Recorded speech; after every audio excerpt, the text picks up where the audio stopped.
जीवन में कभी भी ये 4 चीजें मत तोड़ना। पहला, किसी को दिया गया वचन। दूसरा, किसी का विश्वास। तीसरा, किसी का दिल। और चौथा, रिश्ते। क्योंकि जब ये टूटते हैं तो आवाज नहीं आती, लेकिन दर्द बहुत होता है। एक समय था जब मंत्र काम करते थे, उसके बाद एक समय आया जब तंत्र काम करने लगे, उसके बाद एक समय आया जब यंत्र काम करने लगे। लेकिन कितने दुख की बात है कि आज एक समय है जब षड्यंत्र काम करते हैं।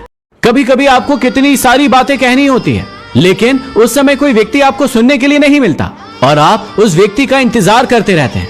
लेकिन सबसे अच्छा यह है कि अपने आप को अपनी बातें सुनाना सीखो, ताकि आपको किसी सुनाने वाले का इंतजार न रहे। हम इंसान भी कितने मूर्ख होते हैं। जब हम ईश्वर से प्रार्थना करते हैं तो हम सोचते हैं कि ईश्वर हमें देख रहा है, हमें सुन रहा है और हमारी सारी इच्छाएं पूरी करेगा। लेकिन जब हम कुछ गलत काम करते हैं तो हम सोचते हैं कि ईश्वर ने शायद आंखें बंद कर ली होगी।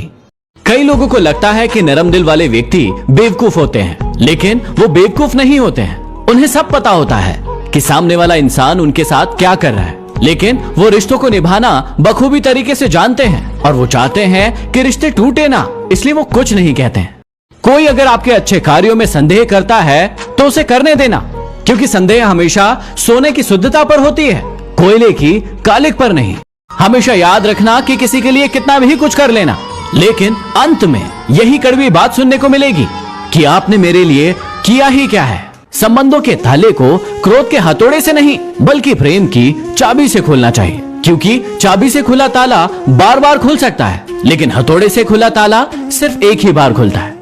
इस बात पर जरा गौर करिएगा कि जब भी किसी इंसान को किसी दूसरे इंसान से संबंध खत्म करना होता है तो सबसे पहले वो अपनी जुबान की मिठास को खत्म करता है और उसमें कड़वाहट लाता है। क्या आपके साथ भी ऐसा कभी हुआ है? कोहरे से हमें एक बहुत बड़ी सीख मिलती है कि जब भी हमें अपने जीवन में कोई रास्ता दिखाई ना दे रहा हो तो दूर तक देखना व्यर्थ है। उस समय हमें एक एक कदम करके आगे बढ़ना चाहिए और रास्ता अपने आप खुलता जाएगा।